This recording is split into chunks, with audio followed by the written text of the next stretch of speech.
მშვიდობისა, მე საერთოდ დღეს, როდესაც გლოვის დღეა და რამდენიმე საათის წინ მე ვიყავი უხატკვირდის საზმო სასაფლაოზე, მკრეხელობად მიმაჩნია თარიღებზე საუბარი, იმიტომ რომ დღეს ეს დღე უნდა იყოს ის, რომელიც ჩვენ ყველას გაგვაერთიანებს.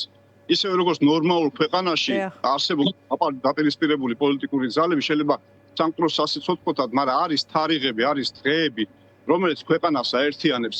მე დღეს დავდე 18 წლის წინ რადიო თავისუფლების მთავარ საიტზე გამოქვეყნებული ჩემი ფოტოქრონიკა და ჩემი ერთგვარი დღიურები, სადაც პირველი რაც წერია ესეა, რომ 7 აგვისტოს დაიწყო ფართომასშტაბიანი საომარი მოქმედებები სამაჩაბლოში. 7 აგვისტოს. მაგრამ 2013 წლამდე ეს სიმართლე უნდა ითქვას. იმდროინდელი ხელისუფლება 8 აგვისტოს აღნიშნავდა და ყველა შეთანხმებული ვიყავით, რომ რატომღაც რაკი ცხინვალის ქუჩებში პირველი მსხვერპლი და ერთ-ერთი პირველი იყო ჩემი კურსანტი ღმერთო გაანათლე მისი და ყველასული კობა სერგია 8 აგვისტოს დაიღუპა დილით. როდესაც ქართული ჯარი ბრძანებისამებრ უმაღლესი მთავარსარდლის ბრძანებისამებრ შევიდა ცხინვალის ქუჩებში. და ამის შემდეგ დაიწყო უკვე რუსეთის ფართომასშტაბიანი შემოტევა 2 საათში უკვე ავიაციამ დაბომბა ცხინვალის მისადგომები და მე რაც იყო უკვე ყველამ იცის. ამიტომ მე ეს კამათი საერთოდ მიმაჩნია ბოდიშვიხი ამ გამოთქმის უკულტურობად რა.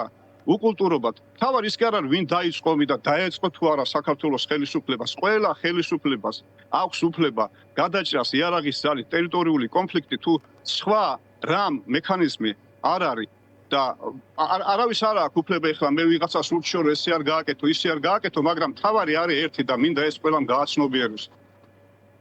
მთელი ამ ომის წინ საქართველოს ხელისუფლების კეთილშობილური, შეიძლება კეთილშობილური და აღმატებული მიზანი იყო საქართველოს ტერიტორიული მთლიანობის აერთიანება და პირველ რიგში დიდი და პატარა ლიახვის ხეობის ქართული სოფლების დაცვა, რომელიც ტრის რუხში ცეცხლის ზემოქმედების ქვეშ იყვნენ.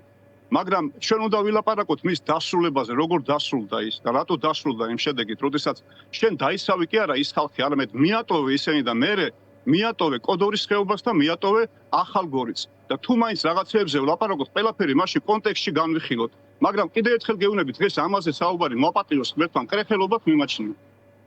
კი ბატონო, და ყოველ წელს აქტიურდება პრინციპში, წელს უფრო ადრე დაიწყო, რამდენიმე დღით ადრე, მაგრამ ყოველ წელს არის და ეს არა მხოლოდ რაღაც პარტიული თუ ზეპირსიტყვიერი განცხადებები, არამედ ამას საგამოძიებო კომისიაც მიეძღვნა და ასე შემდეგ. თუმცა მთავარი მაინც სულ სხვა გეთანხმებით ეს თარიღზე დავა შეიძლება იყოს ძალიან დავიწროვება ამ თემისა. 2008 წლის შემდეგ იყო ყირიმი, შემდეგ უკრაინა 22 წელს ვხედავთ რუსეთის იგივე ხელწერას. რა არის ის მთავარი? მაშინ თუნდაც სამხედრო გაკვეთილი რაც 2008 წლიდან მოყოლებული უნდა გაგვეაზრებინა ამ კინკლაობის ნაცვლად. თავარი პირველ ყოვლისა არის ის, რომ აპატიეთ დიდი ბოდიში ყველა ჩემს კოლეგასთან, ყოფილ კოლეგასთან, ეხლა აღარა ვარ, მე უკვე აქტიური ჟურნალისტი 35 წლიანი მოღვაწეობის შემდეგ სხვაგანა ვარ, მაგრამ ამ სფეროსგან შორს არა ვარ. და ამიტომ ამას ვამბობ მეგობრული ჩავით ყველაზე მეტი ის უნდა იყოს, რომ დღეს აქ თქვენ ეთერში, სხვა ეთერში უნდა ვლაპარაკობთ ანწუხელიძეზე, ერეკლე ყულოშვილზე, ყობა სერგიაზე, ძმებ რომელაშვილებზე და კიდე იმ უამრავ გმირზე და დღეს მათთვის სამაპატიეთ ეთერი რო არ დარჩა. დღეს ლაპარაკი მიდის და მთელი ერთი კვირაა მე მგონი, ვინ დაიწყო ომი 8 აგვისტოს უნდა ვიზეიმოთ თუ 7 აგვისტოს როგორც გავყავით, იცით, წმინდა დღე გავყავით, იმაშიც კი კონფლიქტი ჩავშვით, კონფლიქტის მარცვალი ჩავაგდეთ და თქვენ და თქვენ მსმენელებმა და ყველამ შევ კარგად ვიცით თუ ვინ გააკეთა და რომელი ძალა დაინტერესებული იმით, რომ ყველაფერი იყოს საქართველოში დაპირისპირების და აი როგორც თქვენ ბრძანეთ კინკლაობის საგანი. მე დღეს მინდა თქვენს მაყურებლებს და ყველას მოუწოდოთ, ბევრი ვიფიქროთ იმ ადამიანებზე, იმ დედებზე, რომლებიც დღეს იქ იყვნენ ამოსული. მათთვის დღეს ტელეეკრანების ეთერი არ ჩანს. წლის განმავლობაში ქალბატონ ბელა ზალდასტანიშვილზე, რომელმაც ერთ დღეს 93 წლის სექტემბრის ერთ დღეს დაკარგა 2 შვილი და 2 ძმა ერთი თვინავში დაიწვენ ისინი. აი ამ ადამიანებზე არ არის გესმით ლაპარაკი. მაინდა-მაინც გამოდიან ის ადამიანები, რომელსაც აი ამ ტრაგედიაში ძალიან დიდი წვლილი მიუძღვით 2008 წლის აგვისტოს ომის და შემდგომ პერიოდს ვამბობ. და ესენი ყელყელაობენ და გვასწავლია ჩვენ იმას რა ვიზეიმოთ თუ რა არ უნდა ვიზეიმოთ. მე მათ ადგილას დიდი ხანი მონასტერში ვიქნებოდი აღკვეცილი. საზეიმოზე მეტად გლოვის დღეა, თუმცა ამასთან ერთად ერთიანობის დღეც უნდა იყოს. ამას ალბათ მოელიან საქართველოს მოქალაქეებიც. მაგრამ მე რაკეღა იხსენებთ იმ პერიოდს, როგორც ომის ჟურნალისტს მინდა კითხოთ, კობა, მაშინ თქვენ არ იყავით სახელმწიფო ტელევიზიის წარმომადგენელი, იყავით რადიო თავისუფლების ჟურნალისტი, რომელიც იმართებოდა პრაღიდან. შეიძლება ის სახელმწიფო ტელევიზიის კორესპონდენტი არ ყოფილა არც ერთი დღე. დიახ. და მიუხედავად იმისა, რომ იყავით რადიო თავისუფლება, შეიძლება ის რომ საკუთარ ქვეყანაში ომია, ეს მაინც იყოს ფაქტორი, რაც შეიძლება განსაზღვრავდეს თქვენს მუშაობასაც, ხომ? მოგვიყევით იმ დროს საინფორმაციო თავისებურებებზე, რაც ჰქონდა ომს. ერთი რამ შეიძლება ითქვას, რომ ყველა ჟურნალისტისათვის შეიძლება იყოს იდეალური სამუშაო პირობა ისეთი კონფლიქტის ზონაში, სადაც შენ არ გაქვს დამატებითი ამგზალავის ზღუდეები, სადაც შენ არ ხდება გამშვები პუნქტები, სადაც გიმოწმებენ სავშვებს და გეუბნებიან იქით აღარ უნდა წახვიდე, აქეთ აღარ უნდა წახვიდე. ამ ხრივ შეიძლება ითქვას, რომ ხუთიანი ომის განმავლობაში იყო იდეალური ვითარება, საითაც გინდოდა შეგელო წასულიყავი 8 აგვისტოს დილის 12 საათზე შეგელო მეგვრეკისიდან თავისუფლად შევსულიყავით ცხინვალში, იმიტომ რომ არავინ არ გვიგზავნდა ამას, მაგრამ მას შემდეგ რაც ცხინვალის მისადგომები დაიბომბა, მე მივხვდი ამას ინსტინქტურად, მივხვდი როგორც ცოტა გამოცდილების მქონე კაცი, ვინც ხებსაც ვასწავლედი, როგორ უნდა იმოქმედოს კონფლიქტში, რომ იქ სარისკოა წასვლა. და არ წავედი ამის გულისთვის, მაგრამ აი ეს რაც მე გითხარით, იდეალურია ჟურნალისტისთვის, შეიძლება სულაც არ იყოს იდეალური ჯარისთვის და სახელმწიფოსათვის, რადგან იყო ამის გამო უკონტროლო ელემენტები და მე სხვათა შორის არა როგორც სახელმწიფო თქვენ როას რადიო თავისუფლების ჟურნალისტმა არ ვთქვი მაშინ ეთერში, არ ვთქვი ერთი ფაქტი, რომელიც მე რა თქმა უნდა როგორც ფაქტი ვიცოდი, როდესაც პანიკის გამო გორის სამხედრო ჰოსპიტალიდან გაიკრიფა პერსონალი თავისი ტექნიკით და დატოვეს დაჭილები. და მძიმედ დაჭილები მათ შორის ეხმოდა 10 აგვისტოს საღამოთი, მაგრამ მე მივხვდი, რომ თუ ამას ეთერში მივცემდი, ამ ინფორმაციას თუ გადავცემდი, ამას მოყებოდა ისეთი პანიკა, რომ მეორე დღეს ქალაქი დაცლილი იქნებოდა, შეიძლება ამას მერე ავტომატურად, იმიტომ რომ პანიკა საშინელი გადამდებია, პანდემია გადაედებოდა ჯარსაც და ეს მე არ ვთქვი და მე მიმაჩნია ეს საამაყობ ჩემ ისტორიაში.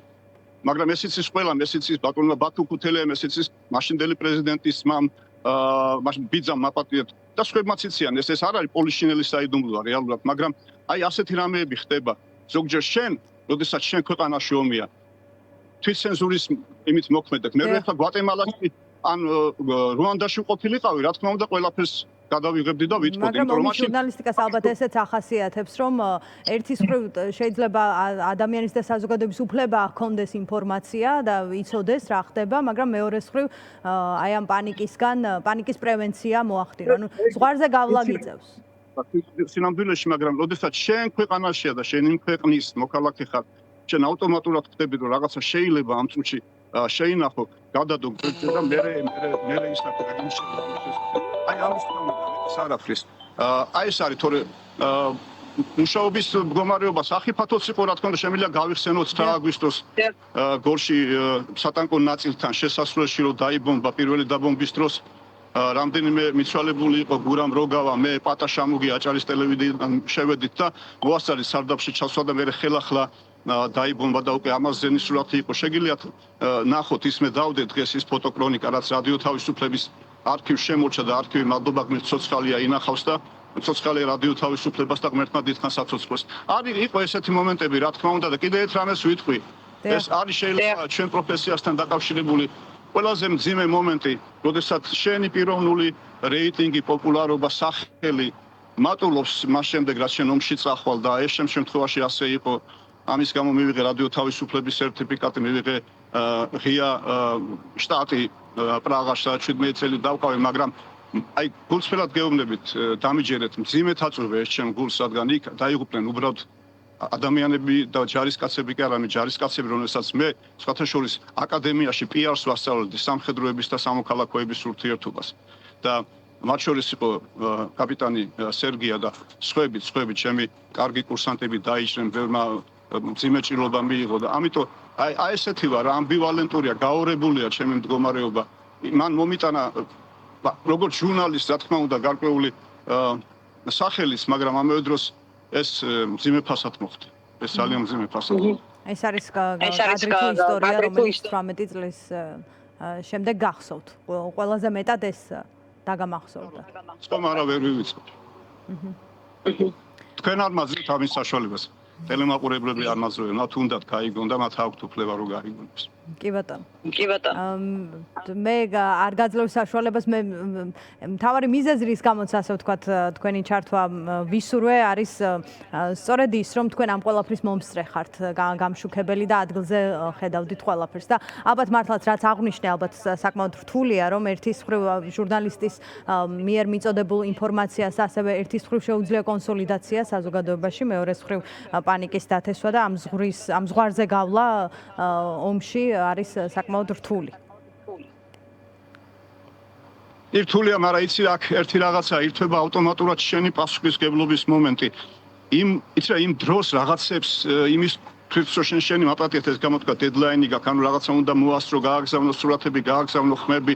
იმიტომ რომ ომის დროს რა არის კიდევ სადაც არ მიატრიალებს შენ კამერას იქნება თუ ხმის ჩამწერს თუ ფოტოაპარატს, ყველგან ისტორია რა, ხალხი რომელიც ბრძოლის ველიდან რათა თავი გადაირჩინოს, დევნილები, ჯარისკაცები, რომლებიც ფრონტის ხაზისკენ მიიწევენ, სამხედრო სარდლობა, რომელიც რაღაც დაჭილები, რომელიც ჰოსპიტალში შედის და ამის გააზრება ხდება მერე, როდესაც სახლში ბრუნდებოდი გორიდან ერთხელ ერთი ღამე დავჭი გოგასთან აფციაურთან. აი იმ ღამის თუ დაგეძინა, იშვიათად გეძინება კაცს, აი მაშინ იწყებ იმის გააზრებას, რომ რა ხდება შენ და აი ეს არ არის მარტივი ვიცი რა, ჩვენ ხო ეხლა სისხლიანი პროფესიის წარმომადგენლები ვართ, მაგრამ ჩვეულებრივად სული გვაქვს და სისხლი გვაქვს და ხორცის განავართ ხო შექმნილები. ეს ძალიან რთული მომენტია და განსაკუთრებით კიდევ ერთხელ მაშინ, როდესაც შენ ტერიტორიაზეა ომი და განსაკუთრებით მაშინ, როდესაც ხედავ, რომ ფრონტის ხაზი ირღვევა და მოწინააღმდეგე მოდის შენი ტერიტორიების დასაკავებლად.